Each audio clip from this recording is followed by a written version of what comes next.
Salut, c'est Cyril, j'espère que vous allez tous bien. Alors aujourd'hui on va parler des droits au sein d'un espace politique. Des droits qui nous sont vendus comme des libertés qui en réalité finalement ne sont pas toujours des libertés, voire même dans certains cas deviennent véritablement des aliénations.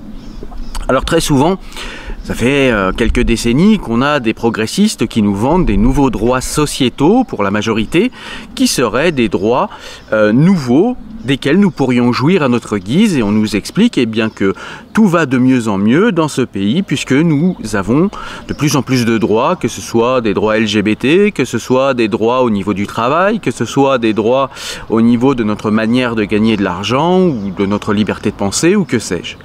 Et en fait, je vais prendre quelques exemples concrets pour montrer tout simplement que ces fameux droits qu'on nous vend, très souvent, encore une fois je le répète, sont des droits factices ou alors des droits qui sont acquis par une classe sociale plutôt extrêmement aisée et bourgeoise qui n'ont absolument rien à voir avec les vies que les classes sociales plus basses mènent, et donc les combats de ces classes sociales aisées et riches ne touchent pas en fait les classes qui sont en dessous d'elles, tout simplement parce qu'ils n'ont pas les mêmes problématiques de vie et parce que ce qui est la liberté pour l'un quand il a beaucoup d'argent peut être une aliénation pour un autre. Allez, on est parti, je vous parle de ça en prenant tout simplement des cas concrets. Alors le premier cas, c'est tout simplement par exemple la liberté d'avoir la GPA. Alors la GPA, elle est intéressante tout simplement parce que c'est en fait un droit nouvellement discuté, c'est pas un droit qui est encore acquis, mais je voulais en parler tout simplement parce que c'est un droit qui dérive directement du droit pour les homosexuels à se marier. C'est-à-dire que les homosexuels avaient le droit, en France, d'avoir la même vie que tout le monde, de ne pas être discriminés, et tout ça est extrêmement bien, et je suis à 100% avec ce droit. Il n'y a aucun souci. Le seul problème, c'est que quand on a voulu faire le mariage pour tous, on a tout simplement voulu, déjà dans un premier temps, casser un modèle de société, mais ça n'est pas l'objet de la vidéo. Mais ce qu'on a voulu faire aussi, c'est tout simplement faire en sorte que les homosexuels puissent construire leur vie, tout simplement, sur la norme, sur le modèle des hétérosexuels. Et donc, au nom de l'égalité, puisque les hétérosexuels ont naturellement des enfants, au nom de l'égalité, on a décidé que les homosexuels doivent aussi, eux, au nom de la liberté, pouvoir avoir des enfants. Seulement, évidemment, comme ça n'est pas possible naturellement, il a fallu trouver des artifices. Ça s'appelle la PMA, qui est d'ores et déjà acceptée pour tous. Et puis, il va y avoir bientôt, elle est en discussion, mais je n'ai aucun doute sur le fait qu'elle va advenir, la GPA. La GPA, qui je le rappelle, est la gestation pour autrui, c'est-à-dire le fait, finalement, de demander à une personne contre une somme d'argent, de porter son bébé, puisque deux homosexuels masculins ne pourront pas, ni l'un ni l'autre, porter un bébé, quoique aujourd'hui, avec le transgenrisme, on n'est plus sûr de rien. Mais en tout cas, en l'état actuel des choses, deux personnes homosexuelles ne pourront pas avoir un enfant naturellement, ils vont donc faire appel à une mère porteuse. La GPA, c'est ça. Pourquoi je vous parle de ce sujet? Tout simplement parce que parfois, un droit, quand on nous a vendu le droit des homosexuels à se marier, on nous disait, au nom de l'égalité, les hétérosexuels se marient, pourquoi les homosexuels ne se marieraient pas? Et on a vilipendé sur l'espace public, on a expliqué que tous les gens qui étaient contre le droit des homosexuels à se marier, étaient de curieux réactionnaires, de furieux imbéciles, qui n'entendaient pas le sens de l'histoire, qui serait le fait d'acquérir de nouveaux droits tout azimut sans jamais réfléchir. Et en fait, le problème, c'est que ceux qui étaient contre le mariage pour tous, avaient saisi que parfois un droit peut être un effet de cliquet pour débloquer d'autres droits. C'est-à-dire que quand vous avez accepté le mariage pour tous, vous avez accepté le fait qu'au nom de l'égalité, des gens qui sont homosexuels, qui ont une orientation sexuelle différente, puissent se marier comme les hétérosexuels. Et c'est toujours au nom de cette égalité, une fois que le droit à se marier est acquis, c'est toujours au nom de l'égalité, qu'on va demander le droit à avoir un enfant comme les hétérosexuels. On a commencé par les femmes parce que la PMA est quelque chose qu'on avait déjà en partie accepté pour les couples qui avaient des difficultés à avoir des enfants. Donc on a expliqué que la PMA, l'élargir à tous, élargir ce droit à tous était une bonne chose, mais là encore, ça n'était qu'un effet de cliquet, puisqu'au nom de l'égalité, on va dire si deux femmes qui s'aiment et qui sont homosexuelles et qui vivent ensemble peuvent, grâce à la PMA, avoir un enfant, alors au nom de l'égalité, eh bien 2 homosexuels hommes devront également pouvoir avoir un enfant. Et c'est au nom de cette égalité, à chaque fois, qu'on avance vers des nouveaux droits qui peuvent parfois poser problème. En l'occurrence, la GPA, même si on nous parle de GPA éthique et de toutes ces choses-là, c'est un droit qui peut poser des questions. Mais là n'est pas le propos de la vidéo de dire ce qui est bien, ce qui est mal, même si de la manière dont je le dis, vous comprenez bien ce que j'en pense. Mais l'objet de la vidéo est surtout de dire que parfois un droit est un effet de cliquet pour obtenir d'autres droits derrière. Donc quand on accepte en fait que des personnes ou une catégorie de personnes aient de nouveaux droits, il faut bien se demander si ces droits, au niveau de la société, à long terme, eh bien si c'est une bonne chose pour la société à long terme. Parce que très souvent dans notre société individualiste, on nous demande de réfléchir les choses de manière individualiste. C'est-à-dire en gros, si 2 homosexuels se marient, quel est le problème pour moi qui suis hétérosexuel? On m'empêche pas de me marier, enfin je veux dire, normalement ça ne touche pas ma vie. Ça ne touche pas ma vie en tant qu'individu, effectivement. Mais ça touche ma vie en tant que je fais partie d'une société avec certaines normativités, avec une certaine culture, avec une certaine manière de vivre et avec des cadres définis de vie. Si je tiens à ces cadres de vie et que j'ai envie qu'ils perdurent dans les années futures et dans les années à venir, eh bien, c'est à ce moment-là que le droit de certains, qui ne me retire pas à l'instant T de droit à moi, mais le droit de certains peut faire évoluer la société dans une direction qui ne me convient pas et qui portera atteinte à mon droit de vouloir, pour mon environnement, pour ma société, vivre dans telle ou telle normativité. Mon avis n'est pas moins important ou moins légitime que celui des autres. C'est pour cette raison qu'il faut l'entendre, mais restons concentrés sur les droits. On voit ici dans cet exemple que un droit peut être un effet de cliquet pour tout un tas d'autres droits. Le second point que je souhaiterais interroger au niveau des droits que nous donnent les progressistes, on va dire, hein, peut-être les libéraux aussi parfois, les ultra-libéraux, au niveau sociétal, hein, parce que très souvent au niveau économique, on le verra, la liberté elle est quand même moins rapidement donnée. Et là on va parler d'ailleurs du travail. On nous dit que le travail c'est l'émancipation, que le travail, le fait d'aller travailler, de vendre sa force de travail, est aussi une liberté. C'est-à-dire qu'on peut ne pas travailler si on veut. Ça c'est dans le discours. Travailler, c'est un droit. Sauf que dans les faits, si vous avez fait de bonnes études, si vous avez grandi dans une bonne famille, si on vous a poussé, si vous avez eu la chance de trouver une voie et de trouver un travail qui n'est pas trop physiquement compliqué et qu'en plus vous aimez et qui vous épanouit, évidemment que je peux comprendre que dans ce cas-là, eh bien, le travail est une émancipation et est un droit auquel vous tenez et peut-être un droit que vous avez envie de partager si vous êtes généreux. Sauf qu'en réalité, ça n'est valable que pour les classes hautement qualifiées et les classes très bourgeoises. C'est-à-dire que le fait de travailler ou de ne pas travailler est un choix quand vous avez déjà hérité de beaucoup d'argent. Il est impossible d'avoir ce choix quand vous faites partie des classes sociales basses. Clairement, un prolétaire qui vient au monde n'a pas ce choix. Il doit travailler pour subsister parce qu'il n'existe aucune autre alternative. Pour avoir le choix, il faut avoir plusieurs alternatives. En l'occurrence, il n'y en a pas d'autres. Le système est ainsi fait, le système politique et économique dans lequel nous évoluons, est ainsi fait que nous n'avons absolument pas le choix. Le prolétaire, ou même les classes bourgeoises, n'ont absolument pas d'autre choix que de travailler, ou de commercer, de travailler pour eux-mêmes, ou de travailler pour un patron, mais dans tous les cas, vous devez travailler pour pouvoir subsister. Et il n'y a aucune autre manière de subsister dans un système capitaliste. Aucune. Donc là, c'est pareil, c'est un droit qui est quand même, somme toute, assez relatif. Parce que, eh bien, c'est un droit qui très vite se transforme en aliénation. Parce qu'à partir du moment où vous faites quelque chose d'une manière contrainte, et qu'en plus ça prend une part très importante de votre vie, eh bien c'est une aliénation. Alors on peut être d'accord avec cette aliénation, trouver qu'elle est bien, trouver qu'elle est utile, trouver que c'est un mal nécessaire, trouver que c'est une aliénation indispensable, peu importe. Mais on ne peut pas appeler ça un droit ou une liberté, ou une émancipation. Je voudrais prendre un autre exemple également. On nous parle souvent de la liberté qu'ont les femmes ici en France au nom eh bien, d'un droit encore, d'une liberté nouvellement acquise. Cette liberté et ce droit, eh bien, c'est que les femmes peuvent dorénavant, aujourd'hui, faire ce qu'elles veulent de leur corps. Et on nous vend ça, évidemment, comme une nouvelle liberté, quelque chose de très généreux, de très progressiste, une tolérance supplémentaire, voire une douceur que l'on permet pour les gens. Seulement, encore une fois, là, on est dans le cadre d'un droit qui est éminemment bourgeois. Si évidemment une bourgeoise qui a hérité d'une grosse fortune ou qui a un bon travail et qui touche, je ne sais pas, entre 10 et 15 000 euros par mois, si une telle personne décide de se prostituer, il est évident que c'est un choix.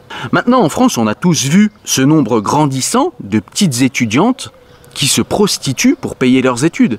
Est-ce que là, on est dans le cadre d'un choix? Évidemment, non. Comme dans le cas du travail, on est dans le cadre d'une aliénation qu'on nous a vendue comme un droit. Tout simplement parce qu'à chaque fois, les droits et les libertés qui nous sont accordées, eh bien, ce sont des droits qui ont été attribués et pour lesquels se sont battus une classe bourgeoise qui n'a absolument rien dans sa vie en commun avec les classes en dessous d'elle. Elle acquiert pour elle des droits qui se transforment pour les classes sociales plus basses, qui se transforment en aliénation. Parlons par exemple du travail le dimanche, quelque chose qui a été nouvellement acquis et qui nous a été vendu comme un nouveau droit pour les personnes qui souhaiteraient augmenter leur salaire parce que, eh bien, il y a certaines personnes, nous dit-on, nous a-t-on dit à l'époque où on nous l'a vendu au niveau politique, on nous a dit il y a des gens qui le dimanche, ben voilà, n'ont pas forcément de choses à faire chez eux, qui n'ont pas forcément de famille avec laquelle ils ont envie de rester, et du coup, ces gens-là peuvent travailler le dimanche et c'est leur accorder un droit supplémentaire pour faire gonfler leur salaire, pour avoir des heures supplémentaires et augmenter leur niveau de vie et leur qualité de vie par leur niveau de vie, par leur niveau financier. Il y a beaucoup d'endroits où on travaille le dimanche et puis c'est pas un drame, donc voilà quoi, c'est pas si compliqué que ça de travailler le dimanche. Ça. Non, pas du tout, pas du tout. C'est pas intéressant de travailler le dimanche, il faut se reposer, c'est le jour du repos. Hein. Parce qu'il y a plein de trucs à faire, il faut aller prier, profiter de faire des trucs à la maison, arranger ce qu'on n'avait pas eu le temps de faire pendant la semaine. Hein. Je suis pour que ce pays tourne. Et pour qu'il tourne, rien ne vaut qu'une fluidité dans l'activité économique et financière. Si on permet une plus grande ouverture de toute l'activité économique le dimanche, enfin tout le long de la semaine, que ce soit le dimanche, ça permettra de mieux répartir les flux économiques, financiers. Mais comme ça se pratique à Londres depuis des années, c'est pas pour ça que les gens n'ont pas de repos dominical ou autre, et de vie de famille. On n'a pas de vie, on n'a rien du tout, quoi. Le dimanche quand même, il faut... C'est la seule journée où toute la famille elle peut se réunir et tout ça. C'est la seule journée qu'on peut tout le monde se voir en même temps, manger ensemble, tout ça. C'est un jour de repos dans la semaine en fait. C'est le mardi ou le lundi, voilà. Ça casse un peu de quoi en fait. En tant que consommateur, je pense qu'il est bon d'avoir des opportunités supplémentaires pour pouvoir faire ses achats. Je ne fais pas beaucoup de courses le dimanche. S'il y a des boutiques, des librairies ouvertes, j'y rentrerai, quoi. Mais je veux dire, c'est pas, j'attends pas le dimanche pour m'approvisionner, disons. Et pour cause, je suis à la retraite, donc j'ai pas de besoin dans ce sens-là. Ça me simplifierait la vie de temps en temps que tout soit ouvert le dimanche, donc voilà. Je peux m'arranger pour acheter des choses avant dimanche. Par contre, aux États-Unis, tout est ouvert et apparemment, ça ne pose aucun problème. Et tout le monde y trouve son compte. Non, non et non. Je m'en fous, je peux aller consommer lundi, mardi, mercredi, jeudi, vendredi, samedi. Dimanche, ça veut dire quoi ? On n'est pas obligé d'avoir tout d'un coup des urgences un dimanche. Les seules urgences qu'il puisse y avoir, c'est les hôpitaux ou je sais pas. Non. Ma journée de repos, en fait, c'est un lundi sur deux. Je suis là au marché, je bosse très bien même. Je bosse très bien. Je fais ma meilleure journée les dimanches. Une très bonne idée, ouais. Pour casser toutes les finesses qui se posent à la maison. Et on est contre les 35 heures, on est pour les 45 heures. Bah non, tranquille, hein. Si on gère la famille, ça gère. Hein. Ouais, t'as raison ou pas? Bah oui. Alors, ouais, j'ai une famille, bah heureusement. Je bosse tous les dimanches, 2-3 mois, après je me barre, je passe une semaine avec eux. Je récupère tous les dimanches. Et voilà. Et on s'aperçoit que ce droit qui nous a été donné est devenu aujourd'hui une aliénation. Encore une fois, ça reste un droit pour les gens qui ont beaucoup d'argent et pour les gens qui ont des métiers où ils touchent beaucoup d'argent et où ils ont véritablement, où ils ont beaucoup de diplômes parce qu'ils pourront trouver un autre emploi ailleurs si jamais le patron les force à travailler le dimanche. Mais on voit que pour les classes sociales basses, travailler le dimanche, quand vous êtes contraint par les factures qui s'accumulent, on n'est plus dans le cadre d'un droit. On est dans le cadre d'une permission d'aliéner un petit peu plus les gens au travail. On voit clairement qu'une personne aujourd'hui qui travaille dans le commerce et qui refuse de travailler le samedi ou qui refuse de travailler le dimanche ne sera pas embauchée. Ça veut dire qu'aujourd'hui, ce droit de travailler le samedi d'abord, j'en ai pas parlé, et puis le dimanche plus récemment, n'est absolument plus un nouveau droit et un choix. C'est quelque chose qui est passé dans les mœurs et qui est aujourd'hui une obligation. Parce que quand vous avez un nouveau droit, eh bien ce droit va passer dans les mœurs, ce droit va devenir une habitude, et cette habitude va devenir une obligation. Une obligation dans un premier temps parce que parfois la nécessité vous y contraint, comme le cas du travail le dimanche et des factures qui s'accumulent. Mais parfois aussi tout simplement parce que si tout le monde le fait, pourquoi vous refuseriez de le faire?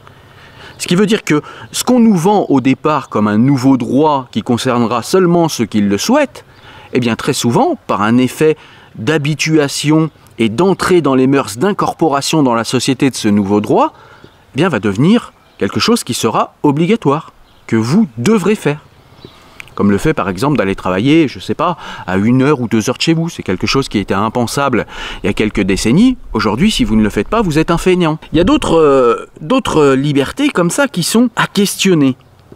On nous dit par exemple, d'une manière peut-être plus flagrante, il y a des libertés comme ça où on nous dit par exemple, bah, tu as le droit d'aller en jet privé à Hawaï. Oui, j'ai ce droit. Mais ce droit n'est pas effectif. Parce que si j'ai le droit de le faire, je n'ai pas les moyens de le faire. Donc il faut bien faire la différence aussi quand on nous vend un nouveau droit entre la possibilité qui existe de faire telle ou telle chose et l'effectivité que je puisse faire telle ou telle chose. Je peux acheter une Ferrari si je veux. Mais dans le réel, je ne peux effectivement pas acheter une Ferrari. Je n'ai pas les moyens. Donc à chaque fois, on le voit, on revient souvent là-dessus, on voit que ce sont des nouveaux droits qui sont acquis par une classe bourgeoise, voire une classe très bourgeoise, je ne parle pas des gens qui touchent 2, 3, 4, 5 000 euros par mois, je parle des gens qui sont au-dessus de tout ça, qui sont à 10 000 euros par mois. Ce sont ces gens-là qui cherchent à gagner dans la société de nouveaux droits pour eux sans jamais penser aux droits pour les classes sociales plus basses. Par exemple, on nous vend aujourd'hui maintenant la liberté tout simplement de mourir dans la dignité. On est en train de nous dire que voilà, il faudrait qu'en France on puisse bénéficier du suicide assisté. Et on nous vend ça effectivement comme quelque chose de progressiste. Alors il y aurait beaucoup à dire sur le fait qu'aujourd'hui on essaye par de nouveaux droits progressistes de répondre à tous les caprices des progressistes et des gauchistes justement. Mais là n'est pas le sujet de la vidéo. Le sujet de la vidéo est de dire que ce droit, si on l'acquiert un jour, peut se transformer en une aliénation vraiment très flippante. Je vous donne un cas qui s'est passé aux États-Unis. Je vous mettrai peut-être en screenshot ou alors je vous mettrai le lien en description. Mais d'une personne qui, par exemple, aux États-Unis, s'est vue répondre par son assurance santé, par sa mutuelle. Elle avait une maladie, c'était un cancer, et elle avait demandé à son assurance s'il pouvait lui payer tout simplement le traitement pour pouvoir essayer de guérir de son cancer, pour traiter ce cancer. L'assurance a répondu à cette personne que le cancer paraissait, enfin en tout cas le traitement pour guérir le cancer paraissait beaucoup trop cher à assumer pour l'assurance. Par contre, l'assurance ne verrait aucun inconvénient à lui payer une euthanasie. Ça veut dire que les gens qui auront les moyens pourront se payer des traitements, si on essaye de penser un petit peu à long terme, comme je vous y ai invité depuis le début de la vidéo, il y a des gens qui vont pouvoir, avec leur argent, se payer des traitements, ou alors parce qu'ils auront de meilleures assurances, se payer des traitements, et puis d'autres n'auront que les moyens de se payer la dignité dans la mort. C'est ce qu'on appelle la dignité dans la mort. C'est-à-dire qu'on paiera le suicide à certains et puis on paiera le traitement pour d'autres. Ça fera une société à deux vitesses. Pourquoi? Parce que, encore une fois, à chaque fois qu'on pense nouveau droit progressiste, on pense nouveau droit pour les classes ultra-bourgeoises, qui ne pensent absolument pas aux libertés effectives pour les classes sociales plus basses que les leurs. Jamais personne, par exemple, dans le cadre d'un divorce pour une femme, on nous dit, voilà, une femme, quand elle divorce, elle a besoin de pouvoir travailler pour pouvoir s'émanciper de son mari. Pourquoi pas, le discours tient. Mais dans les faits, si vous êtes une personne qui touche 10 000 euros par mois, et que vous êtes une femme et que vous divorcez, vous touchez 10 000 € par mois, vous travaillez, vous payez des domestiques pour faire le ménage, vous payez 2 ou 3 nounous pour s'occuper de vos enfants, aller les chercher à l'école, les sortir le week-end. Il n'y a pas de problème. Mais si vous êtes une femme prolétaire et que vous divorcez et que vous êtes obligé d'aller travailler pour un SMIC, vous n'avez pas les moyens de vous payer de nounou, vous n'avez pas les moyens de vous payer de femmes de ménage, vous n'avez pas les moyens de vous payer de gens qui vont s'occuper de votre enfant pendant que vous n'êtes pas là. Donc vous allez devoir sacrifier votre enfant, vous allez devoir revoir à la baisse l'éducation de votre enfant et le temps de qualité que vous allez passer avec votre enfant, parce que vous serez exténué sur les genoux, vous allez devoir vous occuper de votre maison et en plus du travail salarié que vous aurez pour subsister. Et on nous vend ça comme une nouvelle liberté, ça n'est pas une liberté. Donner de l'argent aux femmes célibataires sans qu'elles aient besoin de travailler, ça c'est une nouvelle liberté. Mais pas là, là on n'est pas dans le cadre d'une nouvelle liberté. Il faut vraiment entendre ça. Donc voilà, écoutez, je vous ai donné quelques exemples concrets, j'espère que je suis clair. Si je ne le suis pas, eh bien n'hésitez pas à me poser des questions en commentaire, j'y répondrai ou en commentaire ou éventuellement dans une vidéo complémentaire si je n'ai pas été assez exhaustif pour vous ou assez clair dans mon propos. Mais en tout cas, la morale et la conclusion de cette vidéo, c'est tout simplement de bien réfléchir quand on nous vend de nouveaux droits, à ce que ces droits ne modifient pas notre société dans une direction qui ne nous intéresse pas. Bien vérifier que les nouveaux droits qu'on nous vend ne se transforment pas en aliénation future, ou bien vérifier que ces droits ne soient pas tout simplement des droits qui sont réclamés par des bourgeois, faits par des bourgeois, et qui s'adresse à une classe ultra-bourgeoise et qui n'a absolument aucun intérêt pour nous qui sommes de classe beaucoup plus basse. Voilà. Écoutez, j'espère que vous avez aimé cette vidéo. Moi, je vous dis à très bientôt sur la chaîne pour la présentation de livres ou pour ce genre de réflexion comme aujourd'hui dans la vidéo. Au revoir.